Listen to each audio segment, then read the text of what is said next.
Hey everyone, this is Deb and Scott Durfee. Welcome to the Look to Him podcast. You know, we are a blended family and we don't come with perfect lives or polished answers. We know addiction, abuse, faith, doubt, shame, and unfortunately feeling distant from God and the terrible ache of not feeling good enough. This podcast is for anyone looking for hope, healing, and a way back to Him. Thanks for being with us. We hope you enjoy this podcast.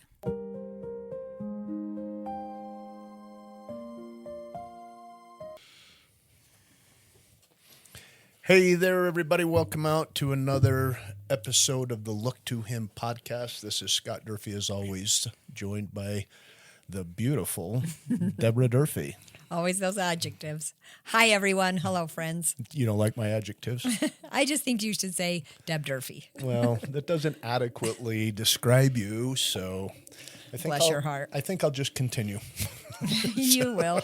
You'll do whatever you want. That's for sure. Oh, man. I love doing this with you, Deb. This has been, I think, been one of the treats that you and I have been able to experience together. I think it helps us draw closer to each other, but more importantly, even than that, this focus on looking to Him really helps me in my life to remember in all things to look to Him. Yeah. I think it's a good reminder for me as well. Because, you know, as I look to Him and we can look to each other, it strengthens our marriage. Oh, yeah. I mean, don't think we don't have challenges, because I promise we do. Just go back to when peacemakers ring our doorbell. We have those experiences, you know, often. It's not a day. I mean, it's not a daily, or it doesn't happen like all the time. However, you know, when we really put things in perspective and we really are looking to Him, and we come down here in your office to record a podcast and it's God-focused and Jesus Christ-focused, you can't help but, remember the covenants that we made at marriage and the covenants we made with God. When my focus is on Him, I'm a better person. I'm probably easier to live with. Well, I'm pretty sure that's the case for me. Not that I'm easy to live with anyway, but I think that you're probably right. You know, one of the ways I think that I have found over the years that really helped me look to Him is to really get to know Him. You know. Yeah.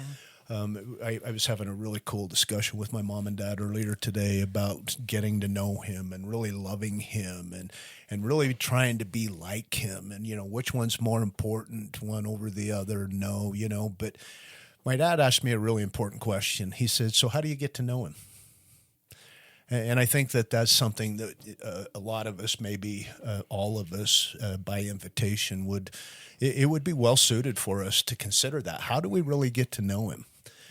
You know, His character, His attributes, His perfections, all of the things about Him. How do we get to know Him? One of the ways that I have, over the years, come to know Him better is through a pretty simple but complex sermon that He gave. You and I... Simple and complex. Is that an oxymoron? No, it's not. It's not. Love it. Yeah, it's not. It's simple in its application. It's simple in its delivery. But sometimes because of our emotional attachments or fears or inadequacies or separation from God, like we all feel from time to time, sometimes those things can cloud that. But remember, you and I were, a few years ago, we were in Israel. Mm-hmm. And while we were there, a lot of things were really important to me while we were there. Of course, it was important for me to visit the Garden Tomb. It was important for me to go to Capernaum. It was important for me to see the Sea of Galilee and consider all the miracles that had taken place there. It was important for me to go to Magdala, you know, where Mary Magdalene was from. It was important for me to see Peter's house in Capernaum. All of that, it was all important for me. But nothing more important to me than, and I'm not saying this was the most important, but nothing was more important to me than the experience that I got to have with you on the Mount, where the Sermon on the Mount was given by Jesus. I love the Chosen, and I love the way the Sermon on the Mount is depicted there. There's just so much hope. In fact, the Sermon on the Mount has had so much influence, not just in our spiritual lives, but in our society. Let me give you an example. When Dr. Bob and Bill Wilson were putting together, they didn't know they were putting together in the beginning, but when they began to develop what later became the 12 Steps of Alcoholics Anonymous, for example, much of that was influenced by the Sermon on the Mount. I mean, they didn't take the Sermon on the Mount and say, okay, this is this one and this is that one or whatever, but the influence was not only not denied. In fact, it was talked about liberally. Dr. Bob especially talked about how he thinks that Bill Wilson, took that and made that part of and helped develop a way of living for those of us who struggle with a way of living. And much of that was influenced by the Sermon on the Mount. That's really cool. In fact, I was just reading again last night. I read a book by Emmett Fox every year. It's called The Sermon on the Mount. And I was reading it last night while you were sleeping. I'm an early to bed girl, but I'm also early to rise. and I was touched by the Spirit again about how important that is. Now we've covered in this podcast several of those already, and it's our intent now. They'll be out of order, For sure. but it's our intent now that we will eventually go through each one of those. And so today we have chosen. Feel like we have Deb and I feel like that we have been guided to choose. So maybe it was chosen by the Spirit, not us. We'll let you determine that for your life, but nonetheless, it's important. The scripture is in Matthew 5:4. Blessed are those who mourn, for they shall be comforted. When most of us hear these words, we probably think about death. For sure. Right? We think about the death of somebody we love, because initially, I don't think I can't say that. There are pains potentially greater than death in some people's lives, but that's the one universal one that we can all relate to each other about, is death. When we mourn, we will be comforted. Now, I think it's important that we throw out, there has to be a qualifier for being comforted. It doesn't just say, if you're going to mourn, you're going to be comforted, right? I mean, not everybody who mourns receives comfort through that mourning, right? True. So what if we were to qualify it this way?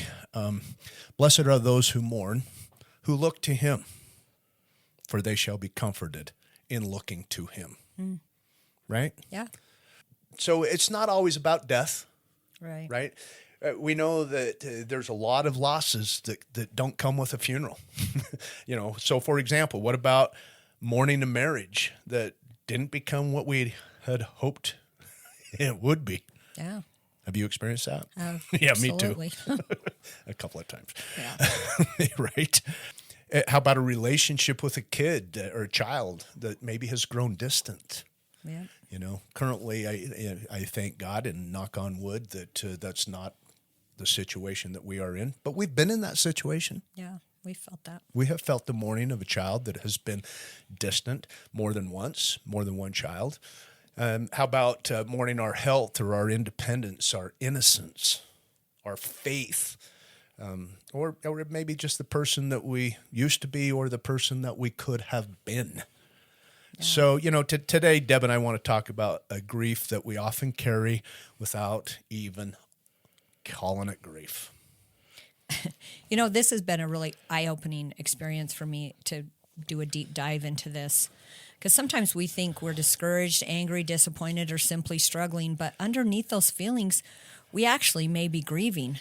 And, I think for me, we've always, toughen up, pull up the bootstraps and keep going. And grieving was for those that, were probably not really strong. Maybe. I don't know. I don't know where that belief system came from, but yeah, I think of that often. But, realistically looking at this, something mattered to us.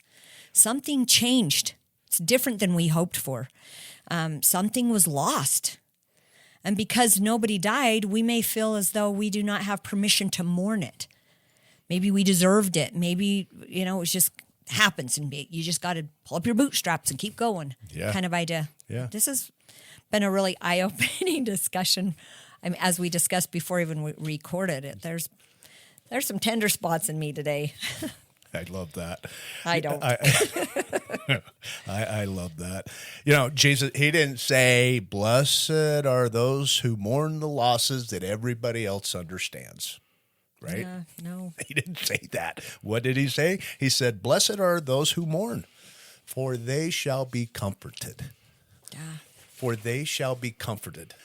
How are we comforted? If we look at John, where he talks about the Comforter, whom the Lord will send in my name, he will bring all things to your remembrance, whatsoever I've said unto you. And so all comfort comes through the Comforter. The Comforter is the Holy Spirit. Yeah. It can also come in the way of a person, following the Spirit. I've had people comfort me that I knew God sent. Right. Yeah. Through the Spirit, right? Yeah. Because mourning can follow any significant loss or unwanted change. Sometimes it's sudden. Sometimes it happens so gradually that we don't even recognize it. Like you said before, a marriage or friendship or a family relationship or a child, like you said, who had become distant. A dream that didn't happen. I mean, how many of us realistically has had a dream that just did not happen? Well, and maybe not even a dream, but maybe an expectation even. For sure. I mean, there are expectations that I had for myself. You can call them dreams if you want. I didn't see them as dreams. I just saw it as that's not a dream. That's an expectation. I'll be there one day. Yeah. Yeah. Or a career. Right. A calling or a role that once gave us an identity. I am, whatever. Yeah. Yeah. Right. And we use it as our identity. Maybe our physical health or our independence. I'm watching my almost 90-year-old mom and things that she used to be able to do that she can't do anymore. And I got to be honest with you, there's a panic button in me. Yeah. It's like, I'm going to strengthen those muscles and I'm going to strengthen those, balance. And I'm going to because it's like, I'm fighting this. Another one that I didn't even think about was maybe trust after a betrayal. Mourning the trust that you once had. Yeah, that one kind of penetrates the gut. That's one of those, too, hard. that you don't get flowers. There's no funeral. Nobody comes knocking on your door. And I shouldn't say nobody. That's not always true. But it's not common. No. That when you're going through that you've got those that you love wrapping their arms around you and saying, oh, you're mourning this. I'm sorry you got betrayed. Yeah. And a lot of us, I think if you're a human, you've experienced betrayal. Yeah. I really do. Right, I think that's a human experience. right. I think that's something we all feel. But I've never thought about it to mourn over it. Yeah. That betrayal, that trust. Well, so time out. We experienced betrayal. Sometimes we even experience self-betrayal. Oh, for sure. And there can be deep mourning in that self-betrayal. Yep. That's been the experience for me. Yeah, me too. Can you think of any others? Yeah, there's a couple others I think of. For example, I think that as we grow and have experiences and we get knocked around by life, that sometimes our faith or our understanding of faith in Jesus Christ can change. And I think that, for example, I not now, but there have been times in my life where I missed that. I mourned that I didn't have that kind of faith. I didn't see what I needed to see to be able to have that faith of power, for example. Interesting. Right? Yeah. How about another one for me is, and this is a big one, and this gets in today I'm okay with it, but I wasn't okay with it the other day, and there will be a time in the future when it probably tips me again, but I mourn, Deb, the years that I gave to my addiction and my alcoholism, all of that. I sometimes mourn the future I thought I was going to have. Yeah. That I gave to my alcoholism. Yeah. I've had some experiences where I didn't understand it as grief at first. I thought I was being punished, or I thought it was my fault as a young teenage girl who experienced rape that was very traumatizing. I felt like I deserved that. I didn't ever mourn that.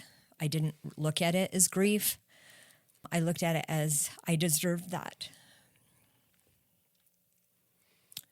Oh, I told you this one was hard. But eventually I realized that I was mourning what I thought maybe,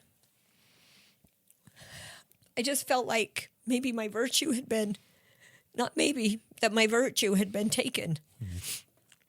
And there was a mourning there that I didn't, until we started discussing this today, I was like, I never mourned that. I just felt like that was something I deserved. That was a hard one for me to identify as mourning or grief. Even the expectation, when anybody steps into marriage, I don't think anybody walks into it that day saying, gosh, I can't wait to destroy this family. I can't wait to just tear it all apart and make my kids go through hell, because that's not really what usually a man and a woman or whatever you choose to be, but a family going in, you don't choose to go in to destroy it. And I think there's some grief and mourning that goes along with that. I agree. And I think that there's a lot of people who carry something similar. Yeah. Where we just keep functioning, so nobody really realizes that there's a part of us that's mourning. Yeah, and I think the other piece that kind of pricked my soft spot today was, mourning. I'm now in a wonderful marriage. I am absolutely madly in love with my husband, but I'm mourning now that I never had children with you. We have 7 awesome, wonderful children, but I never had your child, and I kind of grieve that. I kind of mourn that, to be honest with you. Yeah. I mean, don't get me wrong, I love every one of our children and grandchildren, but there's kind of a grief or a mourning that goes along with that. There's a Dr. Pauline Boss who talks about this concept called ambiguous loss. One of the hardest losses to understand is grieving someone who's still alive, for example. Yeah, right? A person may still be physically present, but no longer emotionally or relationally available because of an addiction, maybe even because of something beyond our control like dementia or mental illness, maybe because of estrangement for whatever reason, or trauma, or another major change. Or somebody may even be physically absent while remaining deeply present in our thoughts or emotion. There's no funeral, right? But there may also be no clear ending. It's just simply uncertainty. I think one of the ways that maybe I can potentially relate to that is through addiction. Family members sometimes grieve the person they remember, right? And we have addiction, not just in me and our family. We have addiction in some of our kids in our family. And so we can relate to it maybe on that side of things too. But family members may grieve the person they remember, the relationship they wanted, or the years that can't be recovered, or the relationship that they had built around maybe even lies. All of that's so for me, recovery's given me a life I'm deeply grateful for. But yeah, so let me just say that again. Recovery has given me a life that I'm deeply grateful for, Deb. Don't get me wrong. But gratitude doesn't mean that I pretend that there were no losses. There were plenty of losses. There were years, relationships, and opportunities that my addiction affected. But I can be grateful today for redemption and still honestly mourn what I lost. Do you ever feel that maybe because your life has improved and it's better now, that you are no longer allowed to feel sorrow over what addiction had cost you? Yeah, I do. Yeah, I do sometimes feel that way. And not only, I think that we sometimes make each other feel that way. I think there are people who, intentions great. Their intentions are very well-intended people who will say things like, yeah, but now you're in recovery for 27 plus years. Now this, now that. And I know that people don't mean to diminish the feeling around the mourning or the grief, but that's sometimes the way that it's responded to. Yeah. think some grief is difficult because we don't know whether to hold on to it or let it go or somehow do both. Yeah, do both, right? Golly. Yeah, I think that's important too. Yeah. A concept was developed by a grief specialist, Dr. Kenneth Doka, called disenfranchised grief. And, it's like you just gave that example. A lot of times we have comments about people getting through their grief. And I think sometimes, blessed are they that mourn. It doesn't say try and fix them. No. But I think, some of the things we say that's really not helpful is, well, at least they're still alive, if, in certain circumstances, or you can get another job, or your children are adults now. You can just get over that. I hate that one. Yeah. Yeah, because I've had that. Yeah. When I have needed to grieve what's happening with my kids, and it's okay. Sometimes I have felt guilty for grief sometimes. Yeah, me too. For this reason. Yeah. Because the expectation is that, what, Scott, you're grown up. Just get it. Just understand it. Yeah. They're adults now. Yeah. Your kids, they're adults now. You can't grieve them. Just let them go. Yeah. Yeah. Really? Yeah. And, another one is everything happens for a reason. I love that, but I hate it. I do too. I love it because it's true. Yep. Potentially. But you hate it because it's true? But I hate it because I hate it because when somebody says it to me, maybe they're just trying to move past it. Maybe the discomfort of my grief, or let me flip the table on that. Maybe when I've said that, the discomfort of somebody else's grief has been too much for me to handle. Yeah. And so I'll just say, hey, everything happens for a reason. I think the hardest one for me was, when a baby passes away or a small child. And it's like, I don't care if you say that happens for a reason, that it still hurts. That's not comforting. That is not comforting at all. Yeah. Yeah, I think that those statements, again, can be very well intended. Yeah, but they can still make us feel that our loss disenfranchised grief. It doesn't really qualify as grief. No. Or you need to move on or whatever. I once listened to a podcast or a book or something, I can't remember, but they were talking, I think it was a grief counselor actually, and they basically said, grief does not have a time limit. When you lose something or lose someone or you have the loss or you're mourning, you cannot put a time limit on it. If it's been 400 years after the death of your child or your spouse or whatever, there is no time limit on that mourning. Nobody can put that time limit on it. And I think I remember when I heard that I was like, yeah, my dad has been gone now. It'll be 10 years next month. And it still hurts so bad. And I've talked to people that have had their parent or a child lost for 20, 30, 40 years. And the sting is still there. We still mourn. That's grief. I'm just grateful to know there's not a time limit on grief or mourning because it hurts. And like you said, those statements are well intended, but they just make us feel that our loss just doesn't qualify as grief. Like, just get over it or whatever. Yeah, right. Have you ever felt like that there's been a time when you have felt like, I know I felt this way, that's why I'm asking you, but has there ever been a time when you felt like you were expected to be, and I'm using air quotes here, fine before you were actually fine? Well, ironically enough, I'm going to go back to having a baby and placing it for adoption. I remember I was working in Salt Lake, and my boss at the time, I had a C-section, and I said, I'm going to take 4 weeks off so that I can heal. And he said to me, why are you taking 4 weeks off? You're not going to keep the baby. I remember being shocked by that. I remember thinking, okay, I'm going to have some feels here. I'm 18 years old at the time. And I just thought that was the coldest thing anyone's ever said to me okay, first off, I've got some physical healing I've got to do. Second off, I've got some emotional healing. I mean, this is a loss. Yeah. Anyway. When was that emotional healing complete for you? It's not. There you go. There you go. Like I said, there's no time limit. Right. It is not done. There you go. Yep. There you go. But have you found comfort in it? Of course. absolutely, I have found comfort and peace I'm leading the witness here, but that comfort has come how? through the Spirit, for By sure. looking to Him, Yeah. right?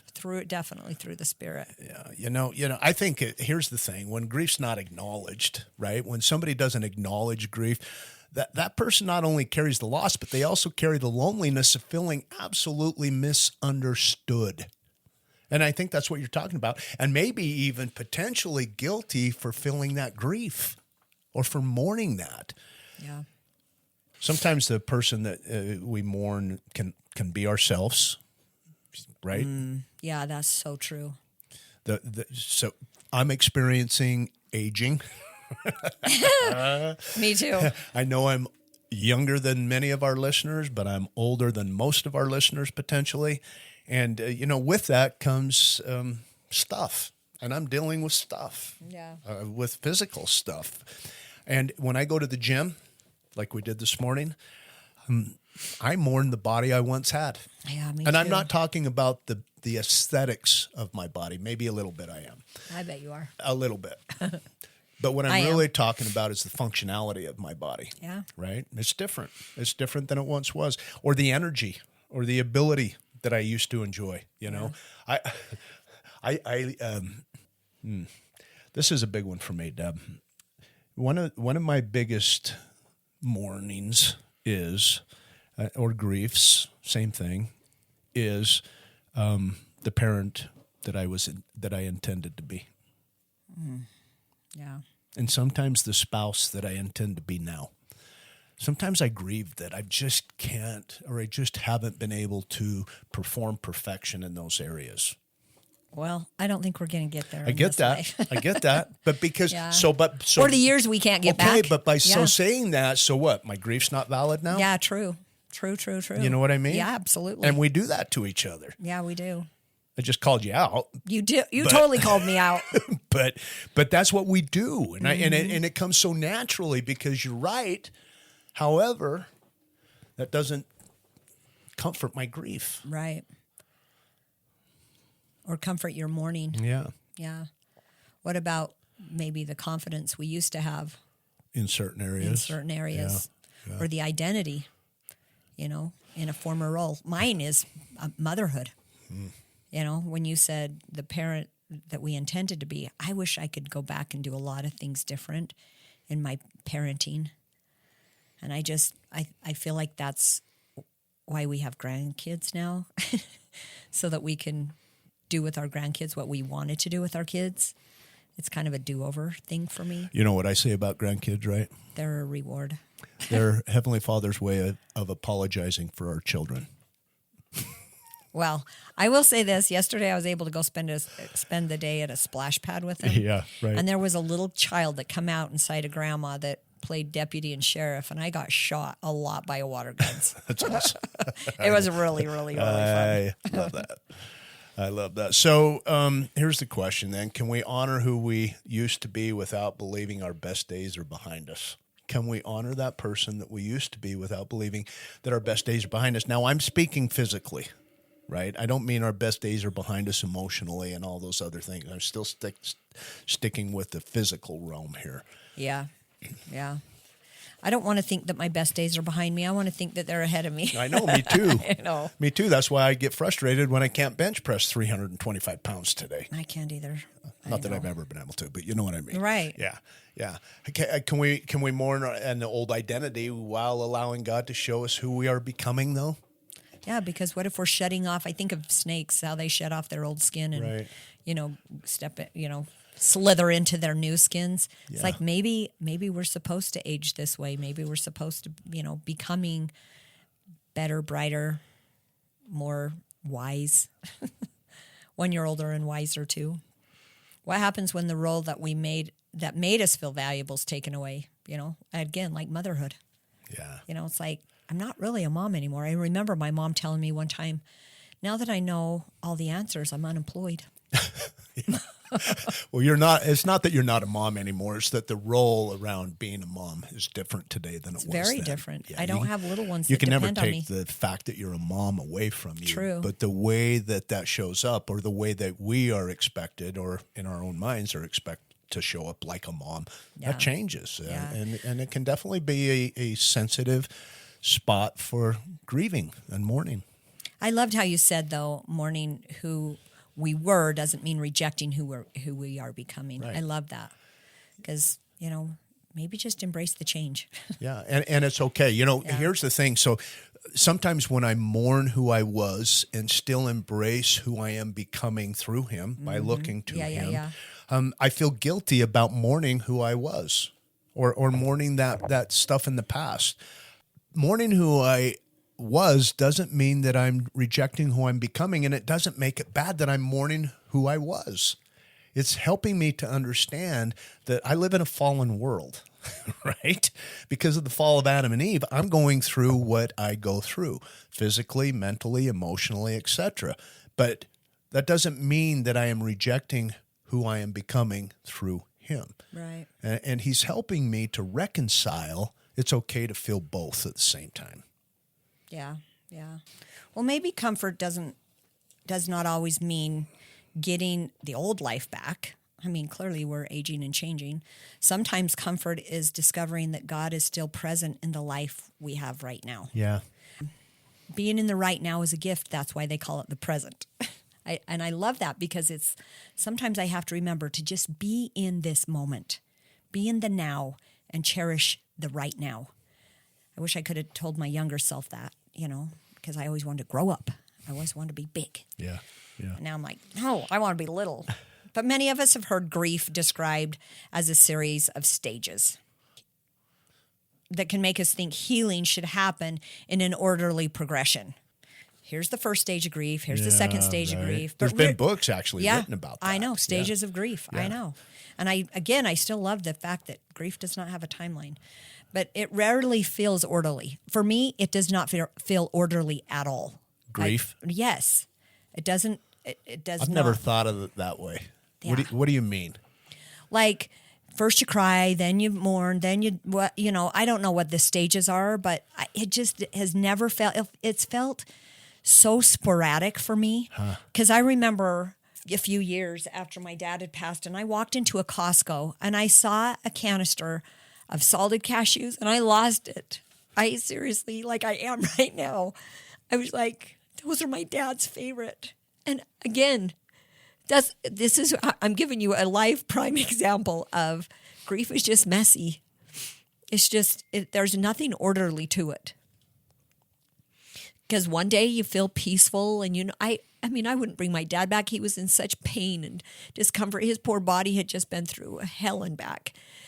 But I miss him and I'm at peace where he's at. And the next day, something small like a bottle or a cashews, will just bring everything back. Yeah. And then I've lost it again. But it doesn't mean that I'm moving backwards. It just means that I'm mourning, I'm grieving. And again, there's no time limit on that. No time limit.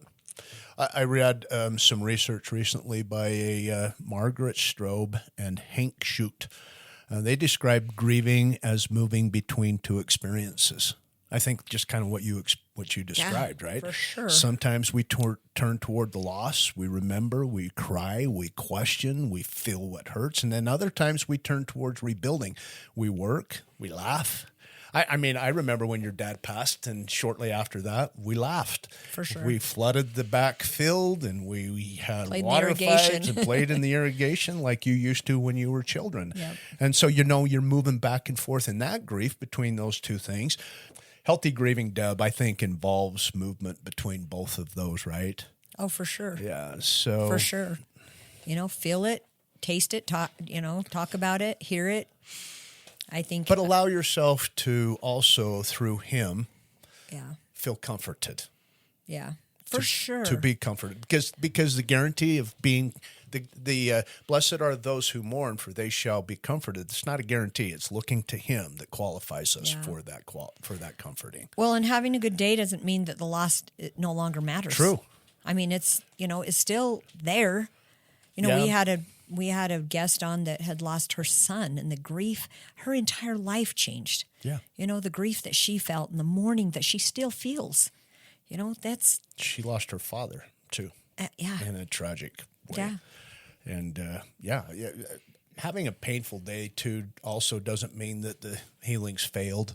I mean, we can have a great day.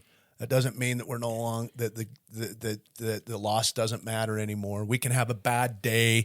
That doesn't mean that our healing has failed. We're in the process of it. We can face our sorrow, our grief. We can face our mourning and our sorrow and our grief without living inside of it every single minute of the day, Deb. Yeah, true. So, blessed are those who mourn, for they shall be comforted. Jesus doesn't criticize those who mourn.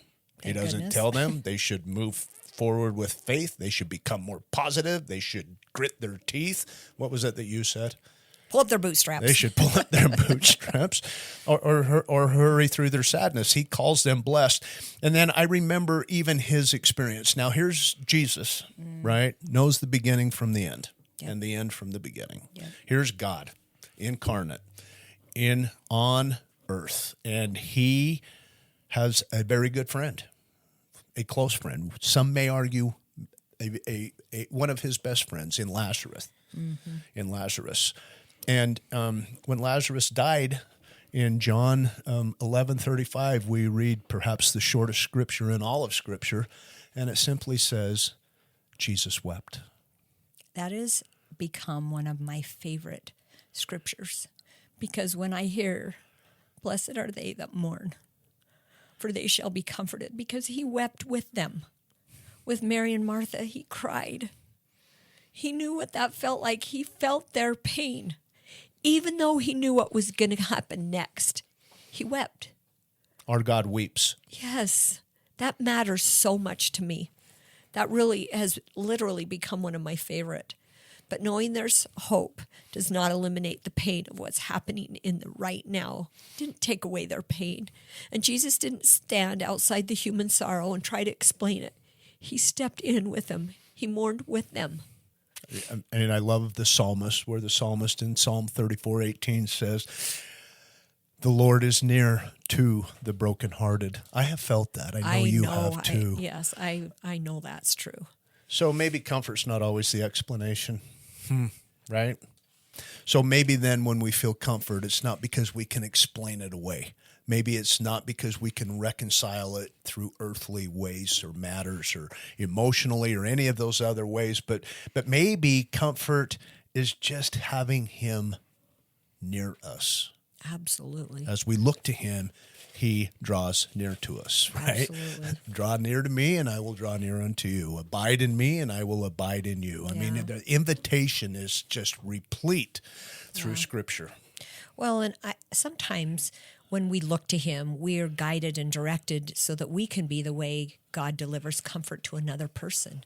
Mm-hmm. You know, it's like I said in the beginning, sometimes another person is there to comfort us.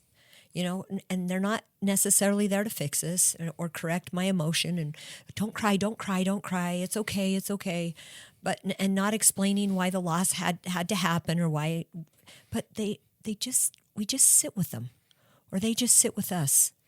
We listen and we acknowledge that what they lost mattered, just like Jesus did with Mary and Martha. Just stepped in the absolute present and wept. Just sit with them. I remember a story that our cousin Rocky told me about your dad. I thought of that too. Yeah, I couldn't tell it. when his first wife passed, it was a struggle. He was left with two little children, one that he had given birth to with her, and another one from another relationship that later became his by way of adoption, and in every way is his today. I get that. But back then, here he is going through, and the enormity of the responsibility that was left on his shoulders, not to mention his sweetheart had just been taken from him. Yeah. The love that he had to have felt for her, the things that they had gone through. Anyway, she passes away at a very young age. How old was she? 25, yeah, 6. That's pretty young. Yeah. Right? And then after all of was going on, I don't remember the timeline. I just know that there was a time, and it was raining, I think. It was. And it was, do you remember what time of year it was? Doesn't matter. But it was raining, I think, and Rocky said that I just had to get away, and I ran out through the field, and I was just sobbing and crying, and I don't know, maybe he was cursing God, maybe he was praying, I don't know. But I know that he was alone, and I know that he felt more alone than he had ever, by his definition, more alone than he had ever felt before.